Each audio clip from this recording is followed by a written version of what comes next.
He was just a janitor, invisible to everyone, until one night, a terrified little girl ran to him, whispering, "They're hurting my mom." In that moment, the soldier he once was came back to life. He broke down the door, and what he found changed everything. A woman from his past, the one who vanished years ago, and the child he just saved. She was his daughter, the miracle he never knew he had. But this isn't just a story about violence or revenge. It's about faith, redemption, and the kind of love only God could bring back from the ashes. If you believe that miracles still happen, stay with us until the end. And don't forget to subscribe, like, and share this story, so someone out there who's losing faith can remember that God never forgets any of us. The night had bled into dawn over Denver, Colorado, where the city's glass towers stood like cold sentinels beneath a sky streaked with pale gray. The wind outside howled through the narrow streets, carrying the bitter chill of late autumn. Far above the sleeping city, the top floors of the Ellison Tower gleamed with sterile light. It was nearly 3 a.m., the hour when the world feels both too quiet and too dangerous. Inside, Ethan Carter pushed a wheeled cleaning cart down the polished marble corridor. To anyone passing by, he looked like an ordinary janitor, mid-30s, built from years of labor, his navy uniform slightly faded, his dark hair cropped short, a shadow of stubble outlining his sharp jaw. His eyes, however, betrayed another life. They were the kind of eyes that had seen deserts, blood, and loss, gray-blue, steady, and watchful. A faint scar crossed his left eyebrow, a reminder from a life he no longer spoke of. Ethan had once been an Army Ranger, a man trained for precision, control, and survival. But now, he spent his nights pushing mops and trash bins in a world that never looked him in the eye. At his side trotted Rex, a large German shepherd with sable fur and alert amber eyes. Rex was 5 years old, a retired military canine who had served with Ethan overseas. The dog's gait was confident, but his ears twitched constantly, still wired to detect danger. The janitorial staff often joked that Ethan trusted that dog more than people, and they weren't wrong. Since the war and since his wife's death, Rex had been his shadow, his only constant. The silence of the building was broken by something sharp, a muffled crash followed by a woman's cry. Ethan froze. It came from the executive floor, from behind the heavy oak doors of the CEO's office. The sound wasn't ordinary, it carried terror. He stood motionless, every nerve in his body tightening like a drawn wire. Another sound followed, a thud, then the whimper of a child. Ethan's hand went automatically to his belt, where the ghost of a weapon used to hang. He breathed once, slow and deep, scanning the hall. He was supposed to stay invisible. That was the rule he had lived by for 5 years since leaving the army. But invisibility had its limits. The door burst open, and a little girl, no older than 6 or 7, stumbled into the hallway. Her hair was chestnut brown, tangled and wild. Her pink nightgown was smeared with dust, and her cheeks were streaked with tears. She looked up, terrified, then ran straight to him. She grabbed at the leg of his uniform, her small hands trembling. "They beat my mom," she gasped between sobs, her voice breaking. "She's dying." For a second, the hallway disappeared. Ethan's pulse thundered in his ears. Somewhere deep inside, a switch flipped. The soldier woke up. He knelt, his voice calm but commanding. "Stay here, don't move." He looked at Rex. "Guard." The dog sat instantly, muscles tense, eyes locked on the door. Ethan pushed the door open, The CEO's office stretched before him, a world of glass, mahogany, and leather. The scent of money hung thick in the air, but so did the stench of violence. 4 men in black suits stood over a woman near the window. She was still fighting, wildly, desperately, but she was outnumbered.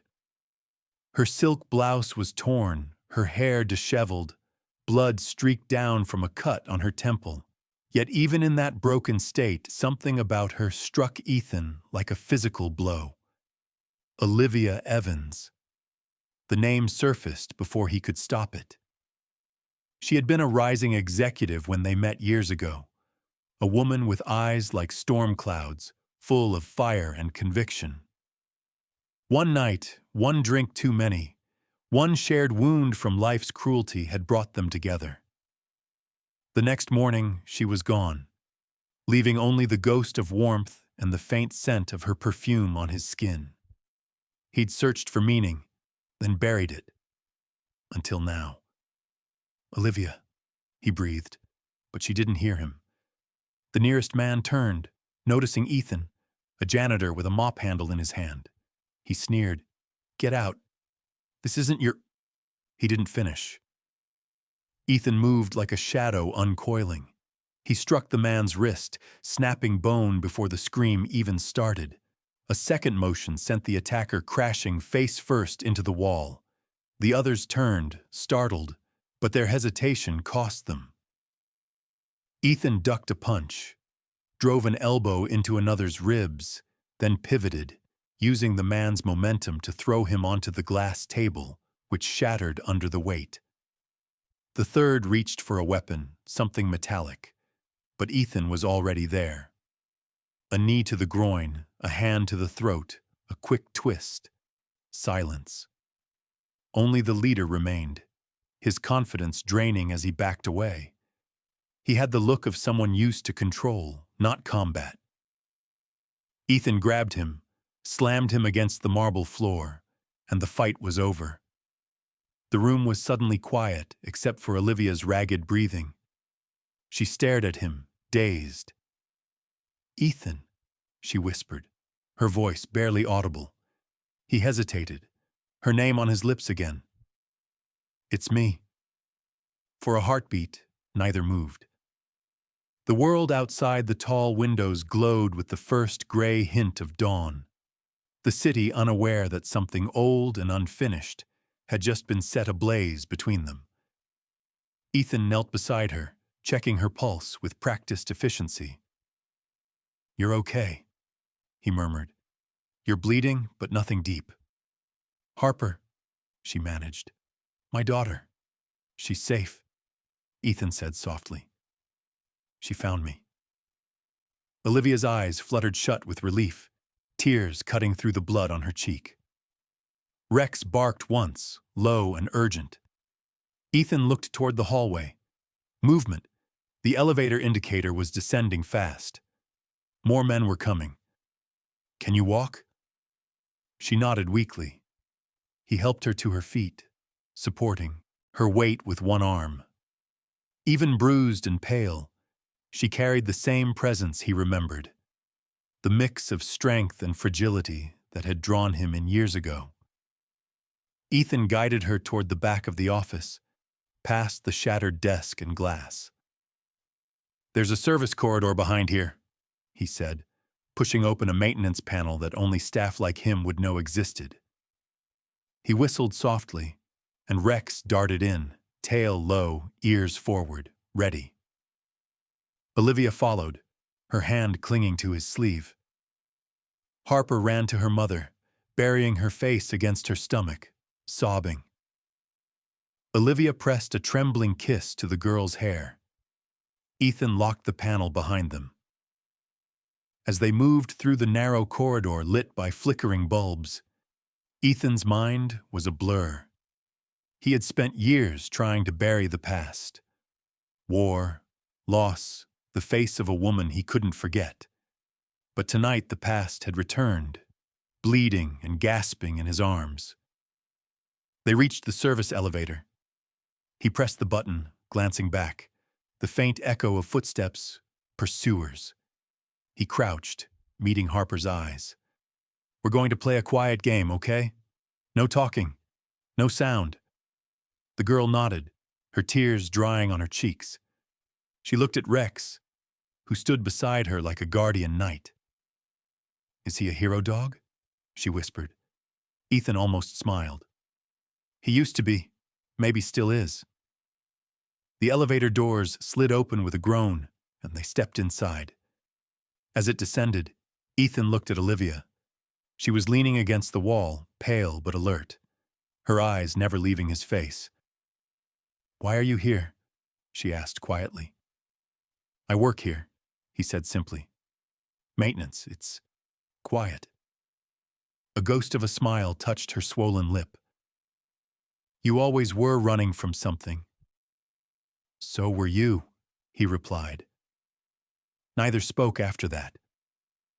The elevator creaked downward, carrying them through the underbelly of the tower, the janitor, the woman who broke his heart, and the daughter he didn't yet know was his own. Outside, the wind screamed against the skyscraper, and the morning light began to pierce the stormy sky. Denver would soon wake, but for Ethan Carter, the quiet life he'd built was already gone, burned away in one bloody night. The first light of dawn crept over the Denver skyline, pale and cold, painting the distant peaks in faded silver. Ethan's old pickup truck groaned as it turned off the main highway and rumbled down a narrow residential street lined with aging brick buildings. The neighborhood was quiet, the kind of place where tired workers rose early and nobody asked questions. His apartment stood at the end of a cul-de-sac, a two-story complex with peeling paint and narrow balconies strung with laundry. The neon sign of a nearby diner flickered weakly against the fog. Ethan parked in his usual spot beneath the flickering street lamp. He turned off the engine and glanced toward the passenger seat. Olivia sat slumped against the window, half conscious, her face pale beneath the bruises. Her once perfectly arranged brown hair was tangled, and traces of dried blood stained her collar. Even in exhaustion, she radiated a composed strength, as if her body refused to let her spirit collapse. Harper sat between them, clutching the sleeve of Ethan's jacket. Her small face was streaked with tears, but her eyes, large, deep hazel like Olivia's, were steady now, as though the terror of the night had hardened into quiet alertness. Rex sat in the truck bed behind them, head raised, scanning the street like a soldier on watch. "Let's get you both inside," Ethan said quietly. He stepped out, rounded the truck, and opened Olivia's door. She stirred but said nothing as he slid an arm around her and helped her down. She was lighter than he remembered, fragile in a way that unsettled him. Harper followed close, her little hand never leaving her mother's coat. The hallway of the apartment building smelled faintly of old coffee and detergent. Ethan's apartment, number 3B, was small but tidy. 2 rooms, a living area, a kitchenette, and a narrow hallway leading to a bedroom. The space bore the marks of a man who lived by routine. The furniture was simple, military neatness still visible in the way every item had its place. On the coffee table sat a small framed photo. A little girl about 9 years old, dark-haired, bright-eyed, holding a sketchbook. "Who's that?" Harper asked softly as she stepped inside. "My daughter," Ethan replied. "Alice. She's staying with her sitter tonight." He led Olivia to the worn sofa and lowered her gently onto it. "Stay still," he said. "I'll get my med kit." While he disappeared down the hall, Olivia scanned the room. The scent of soap, pine, and faint engine oil filled the air. A man's scent, practical and grounding.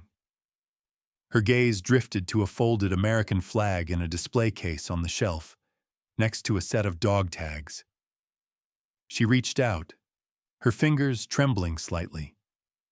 She didn't need to read the engraving to know what they meant. Ethan returned carrying a green canvas medical bag. He knelt beside her, pulling on nitrile gloves, his motions precise and practiced. "Tilt your head," he said softly. "You've got a cut above your eyebrow." He cleaned the wound with sterile wipes, then used butterfly closures to hold the skin together. His touch was steady, gentle, so unlike the violence she had just witnessed. Harper watched silently from the armchair, hugging Rex's neck. The big shepherd sat obediently, his amber eyes flicking between Ethan and Olivia. Occasionally his ears twitched toward the hallway window, ever alert. "Your mom's going to be okay," Ethan told Harper. Olivia smiled faintly. "She's braver than she looks," she said, glancing at her daughter. "Always has been." "Like her mother," Ethan replied without thinking. Their eyes met, briefly, deeply, and something old and unspoken passed between them. Olivia looked away first, her throat tightening. After dressing the wounds, Ethan checked Olivia's ribs. "Breathe in," he instructed. She winced as he pressed lightly. "Bruised," he confirmed. "No fractures. You'll be sore for a few days." He stood, peeled off the gloves, and went to the kitchen. The small space was clean, everything arranged with military efficiency. He filled a kettle and set it on the stove, then rummaged through a cabinet for instant soup. Harper followed him, still holding Rex's leash. "Can Rex have some water?" she asked. Ethan smiled for the first time that morning. "He's already asking, huh?" He poured water into a metal bowl and set it down. Rex drank deeply, then sat again by the door, ever vigilant. When Ethan handed Harper a cup of hot cocoa, she whispered, "Thank you, Mr. Ethan." "Just Ethan's fine," he said, his tone softening. Back in the living room, Olivia's eyes were closed, her body finally succumbing to exhaustion. The lines of control and power that defined her at work had melted into something human, vulnerable. Ethan sat across from her, arms folded, watching her breathe. For 5 years, he'd lived quietly, avoiding attachments, avoiding the part of himself that could feel too much. Now that calm life was unraveling before his eyes. A news alert flickered on the small TV across the room. Ethan muted it immediately, but the headline was enough. "Electrical malfunction causes minor fire in Ellison Tower. No injuries reported." A cover story. Lysander's doing, no doubt. He erased her from the narrative overnight. He reached for his phone, thought better of it, and shut it off completely. Whoever those men worked for, they'd be tracking every signal, every contact. They needed to disappear. Hours passed. Harper eventually fell asleep on the couch beside her mother. Rex dozed near the door, one ear twitching at every creak of the old building. Outside, the city hummed back to life. The sound of traffic, the buzz of neon signs, the world moving on, unaware of the war beginning in one small apartment. Ethan sat at the window, looking out into the pale morning. He rubbed the scar over his brow, thinking of the years he'd spent trying to rebuild himself after his wife's death. Sarah Carter had been a nurse, tall, willowy, with kind green eyes and a soft southern accent. She had fought cancer with grace until the very end. Losing her had hollowed Ethan out. That grief had driven him from the army, away from the noise, the danger, and into anonymity. He'd thought he was done fighting, but tonight, the fight had found him again. When Olivia stirred awake, the sky outside had dimmed to twilight. She looked stronger, though her eyes carried the same silent storm he remembered. "Thank you," she said quietly. "You don't need to thank me," he replied. You and your girl were in trouble. She hesitated. They won't stop, Ethan. Lysander won't let me go. He's obsessed. He'll cover everything up and send more of them. Then we'll leave, he said simply. We? He nodded. You can't stay in the city. I know ways out. Old service tunnels, back roads. But you'll have to trust me. Olivia studied him for a long moment. You always did like giving orders. He gave a half smile. Old habits. From the couch, Harper stirred, whispering in her sleep.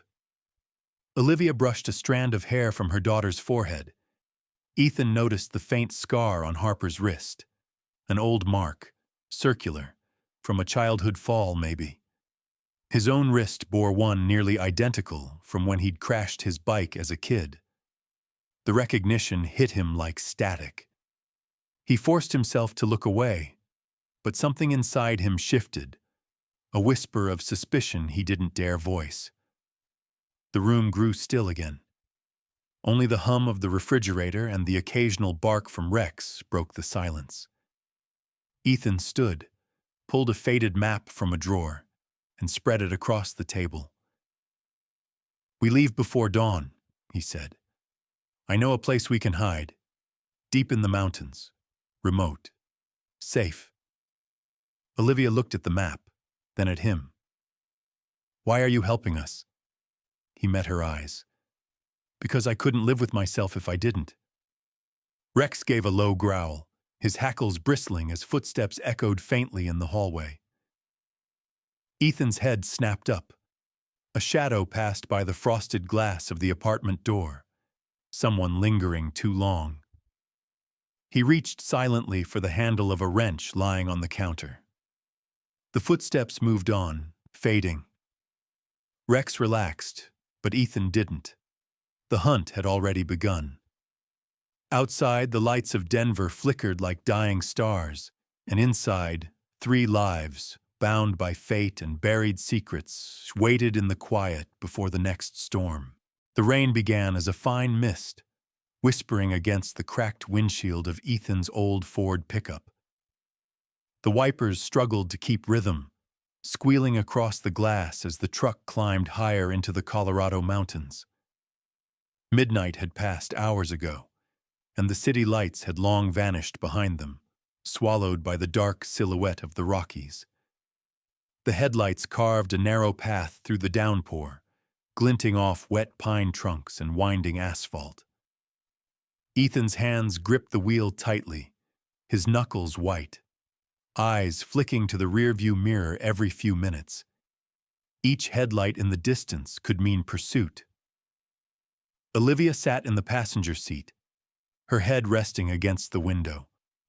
Her once flawless complexion was pale under the dim dashboard light, the bruise near her temple now a deep violet.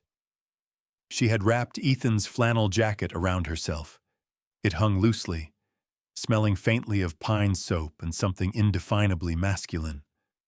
Harper was asleep across the back seat, clutching Rex's thick neck like a lifeline. The German shepherd, ever alert, lay still but awake, his amber eyes catching the occasional flash of lightning. His ears flicked with every shift of wind, every distant echo. The mountains loomed ahead like ancient sentinels, their peaks hidden by fog and storm. The air grew colder as the road turned from asphalt to gravel, and Ethan finally spoke, his voice low and rough. We're almost there. Olivia stirred, rubbing her arms for warmth. Where exactly is there? A cabin, he said simply. Old place. My wife's grandfather built it back when this road still led to a mining camp. It's been empty for years. No one'll find us. She nodded faintly, watching his face in profile. The dim light revealed the sharp cut of his jaw, the exhaustion etched into every line. There was something unyielding about him, a quiet force that made her feel both safe and guilty. She turned her gaze to Harper, then to the storm outside. She had spent years building walls, between her and the world, between her and her own mistakes. But tonight, in this storm, those walls felt fragile. The road narrowed further, twisting through dense fir trees before ending in a clearing. A small log cabin sat at its center, roof glistening with rain, smoke-blackened chimney long unused. The place looked forgotten by time, yet solid, like a secret that had waited too long to be remembered. Ethan shut off the engine, and silence pressed in, broken only by rain drumming on metal and the distant rumble of thunder. "Stay here," he said, stepping out. He moved through the rain with the quiet certainty of habit, flashlight in hand. He checked the perimeter, the door, the windows, every instinct alive. When he was satisfied, he waved them in. Inside, the cabin smelled of dust, old wood, and faint smoke. Ethan struck a match, lighting a kerosene lantern. The soft, golden light revealed a single room with a stone fireplace, a sturdy table, and 2 bunk beds against the far wall.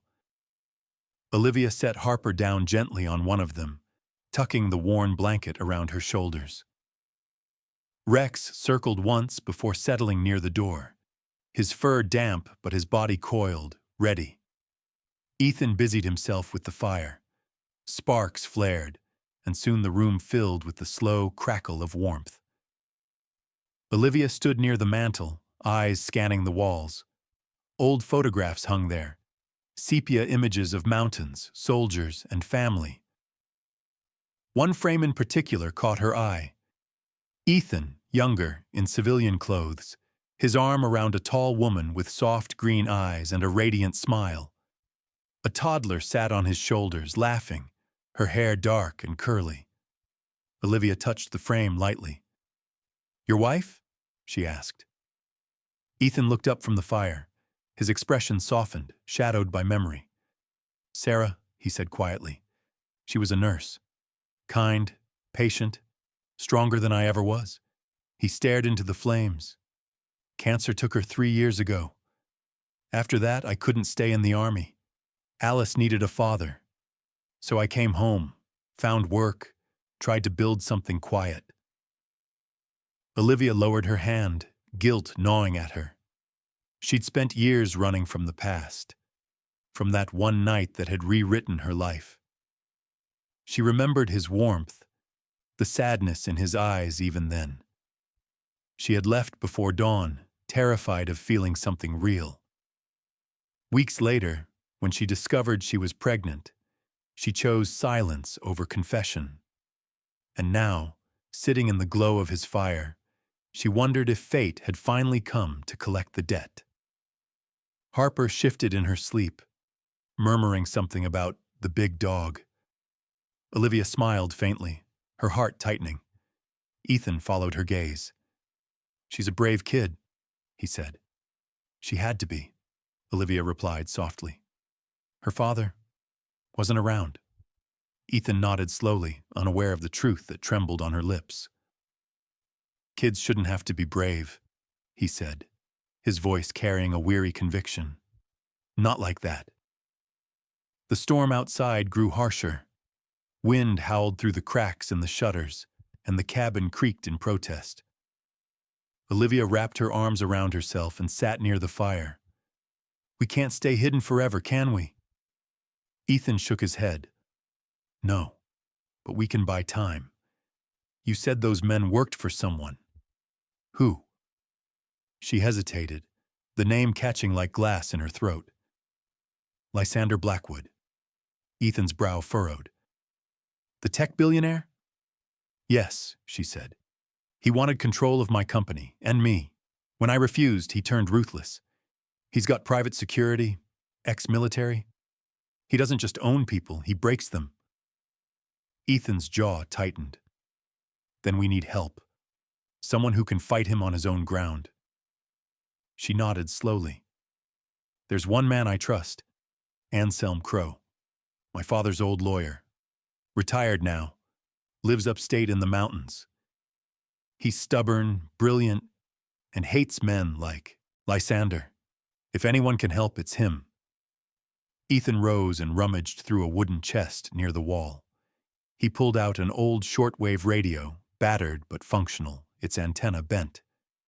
"This might still work," he said. "If I can tune to a relay frequency, we can send a coded message." He adjusted the dials, static filling the room like ghostly whispers. Olivia handed him a slip of paper from her coat. Crow's old emergency frequency, written in her own handwriting. "Try this." Ethan set the frequency and began transmitting, tapping in Morse bursts. After a few seconds, the static shifted. A faint voice came through, male, gravelly, uncertain. "Who is this?" Before Ethan could answer, the signal crackled violently. A second frequency overlapped, sharp and mechanical. Someone else was listening. Ethan's eyes met Olivia's. "They're tracing the signal," he said. She went pale. "Already?"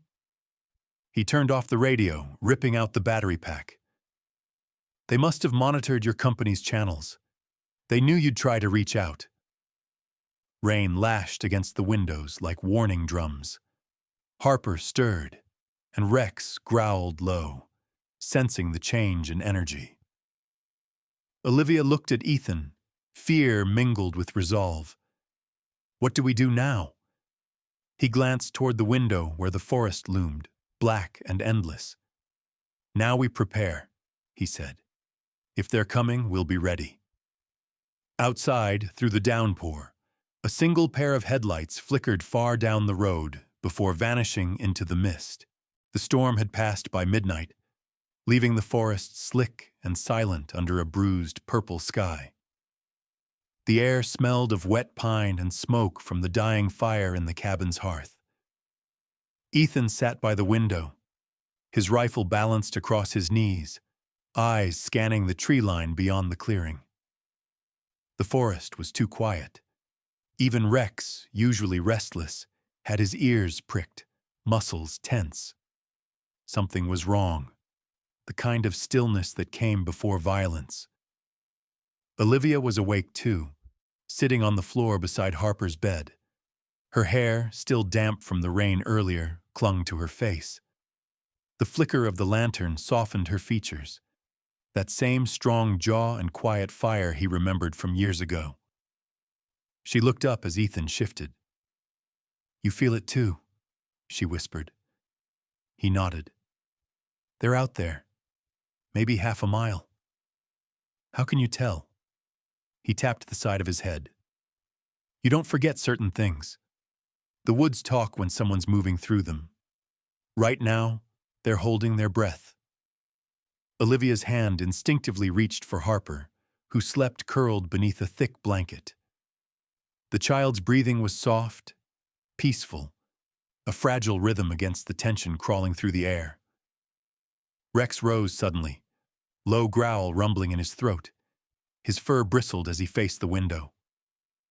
Ethan stood. Then came the sound, faint at first, like distant thunder, but mechanical. The steady thrum of rotor blades. Olivia's eyes widened. "Helicopter?" "Blackwood," Ethan muttered. "He found us." The sound grew louder, a pounding echo across the valley. Dust and leaves swirled as the helicopter's lights swept over the treetops. Ethan grabbed the lantern and blew it out, plunging the cabin into darkness. "Get down!" he hissed. A spotlight tore through the night, slicing across the clearing. Shadows danced on the walls as the helicopter circled low. From inside, they could see the glint of rifles, the silhouettes of men in tactical gear. Ethan moved fast, pulled a wet tarp across the fire, snuffed the embers, and dragged a blanket over the windows. Rex barked once, sharp and loud. Ethan crouched beside him. "Quiet, buddy. We can't let them see movement." Outside, a voice crackled through a loudspeaker, smooth, confident, chillingly calm. "Olivia Evans," it said, "you have something that belongs to me. Surrender now, and this ends clean. Olivia froze. She recognized that voice anywhere. Lysander Blackwood, refined, commanding, with that undercurrent of arrogance that had always made her skin crawl. The helicopter light shifted away for a moment. Ethan moved quickly. "We're leaving," he said. "Now." "How?" Olivia whispered. "They're surrounding us." He crossed to the far corner of the cabin, where a loose section of floorboard sat half-hidden beneath a rug. He kicked it aside, revealing a heavy metal hatch. "My wife's grandfather built this cabin during the war. He was paranoid, said every home should have a way to disappear." He pried open the latch, revealing a narrow tunnel that vanished into the dark. A ladder led down into the earth. Cold air breathed from below. "Go," Ethan ordered. "Take Harper." Olivia hesitated. "What about you?" "I'll cover you. Go." She gathered Harper, who had woken up crying from the noise, and climbed down the ladder with one arm while cradling her daughter with the other. The tunnel swallowed them in blackness. Ethan turned to Rex. "Down, boy." The shepherd obeyed instantly, leaping into the darkness after them. A flash outside caught Ethan's eye, then another. The first Molotov cocktail exploded against the porch, glass shattering, flames erupting along the wooden wall. The shockwave knocked him backward. Another bottle followed, bursting through the window, scattering burning liquid across the floorboards. The room ignited in seconds. "Damn it!" he coughed, eyes stinging from smoke, and dropped into the hatch, pulling the door shut above him. The tunnel below was narrow and cold, the walls damp stone. Olivia was a few feet ahead, Harper clinging to her neck. The air was thick with fear and the acrid tang of burning resin. Above them, the sound of boots thundered across the porch. The roar of the fire mixed with the mechanical drone of the helicopter. A voice shouted orders, muffled, angry. Then came a single, sharp gunshot. The boards above them splintered. Ethan grabbed Olivia's hand. "Run!" They followed the tunnel's curve, the flickering light from his flashlight bouncing across the walls. The tunnel ended in a wooden panel that opened into the forest behind the cabin. Ethan shoved it open, pushing them through into the rain. The fire raged behind them, a column of orange and black reaching into the sky. The cabin, his last memory of Sarah, was being devoured by flames. For a heartbeat, he stopped and looked back, grief and fury twisting together. Olivia turned to him, her face streaked with ash and rain. "Ethan," she said, breathless, "I need to tell you something." "Not now." She grabbed his arm, forcing him to look at her. "Harper, she's your daughter." The world seemed to still around him. The crackle of fire, the rain, the distant rotors, all faded into silence. He stared at her, expression unreadable, as if her words had torn through every layer of armor he had built over the years. He looked toward the little girl, trembling in Olivia's arms, her eyes wide, reflecting the firelight. In that instant, he saw himself, the same determined set of the mouth, the same scar on her wrist. The truth slammed into him with undeniable force. For a long moment, he said nothing. Then, slowly, he reached out, resting his hand on Harper's head. "We'll live," he said softly, his voice low but steady. "No matter what it takes, we'll live. For her." Behind them, the cabin collapsed in a burst of sparks, lighting up the forest like dawn. Ethan turned away, guiding them deeper into the trees. Rex trotted beside him, fur singed, limping slightly, but refusing to fall behind. The helicopter's lights swept the treetops again, searching, probing. But they were already gone, swallowed by rain, smoke, and shadows. Ethan didn't look back again. He couldn't. The life he had before was burning behind him, and all that remained was the vow he had just made, to protect them, to fight, and to never run again. The forest had gone quiet after the storm, blanketed by mist and the scent of wet ash. Ethan led the group through the dense undergrowth, every muscle in his body screaming with fatigue. His clothes were torn, smeared with soot, and his breath came in short, controlled bursts. Behind him, Olivia stumbled, clutching Harper in her arms. The little girl's face was flushed, her breathing shallow. Rex padded beside them, limping slightly, fur matted with dirt but eyes alert.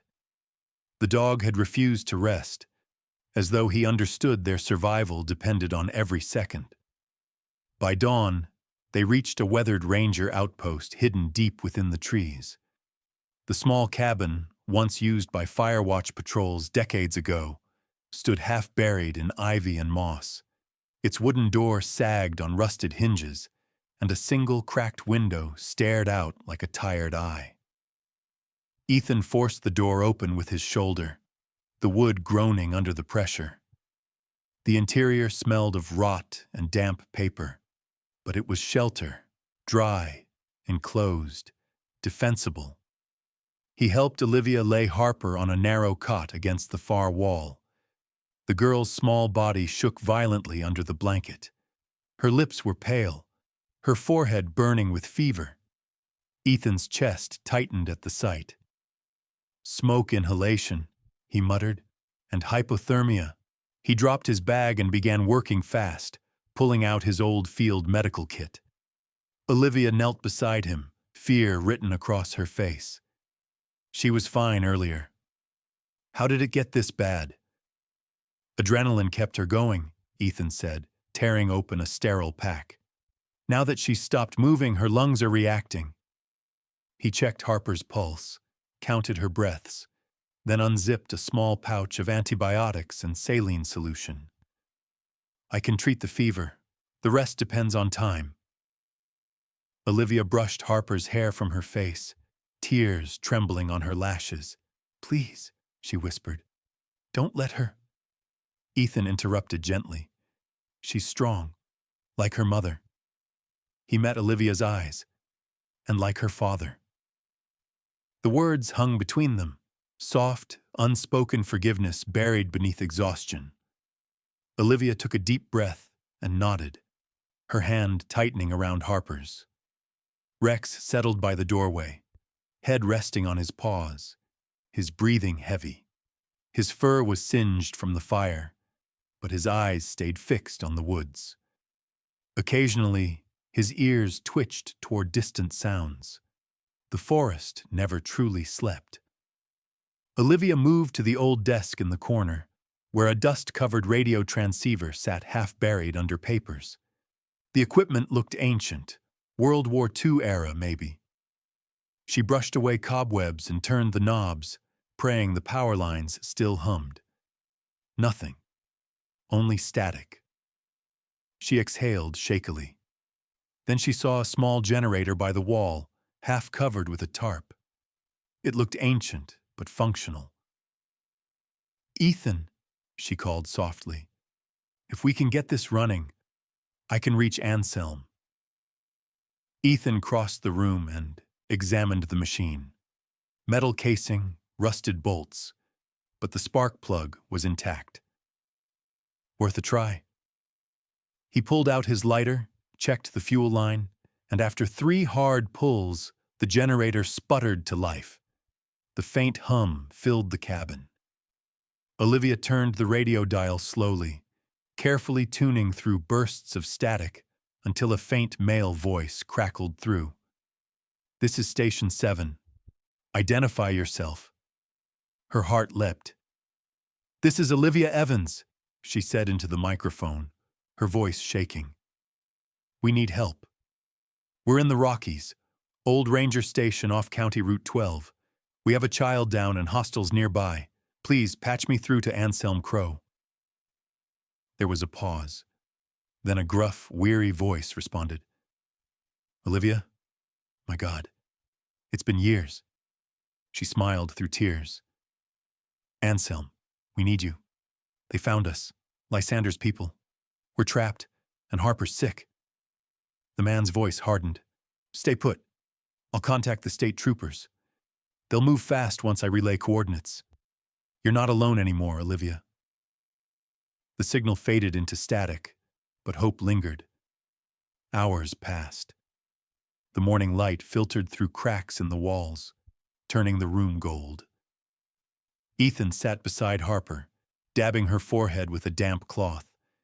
She stirred slightly, her small hand reaching for his. Her voice was barely a whisper. Daddy? Ethan froze. Olivia, sitting nearby, looked up sharply. The word carried the weight of everything left unsaid. He leaned closer, his voice trembling. Yeah, sweetheart. I'm right here. A faint smile touched Harper's lips before she drifted back into sleep. Outside, Rex suddenly growled, a low, rumbling warning. Ethan grabbed his rifle and peered through the window. In the distance, faint movement glimmered between trees. Flashlights, figures moving in formation. They're here, he said quietly. Olivia stood beside him, gripping his arm. But Anselm said, They found us before the troopers did. He chambered around, jaw set. Stay behind me. If they breach the line, get Harper and run. The forest exploded with noise. Shouting, gunfire, the whir of rotors as a helicopter swept overhead. Bullets splintered the wooden frame of the outpost. Ethan returned fire, controlled bursts, moving with the precision of a man who'd spent years dancing with death. Rex lunged toward the door, snarling, forcing one attacker back as Ethan took another down.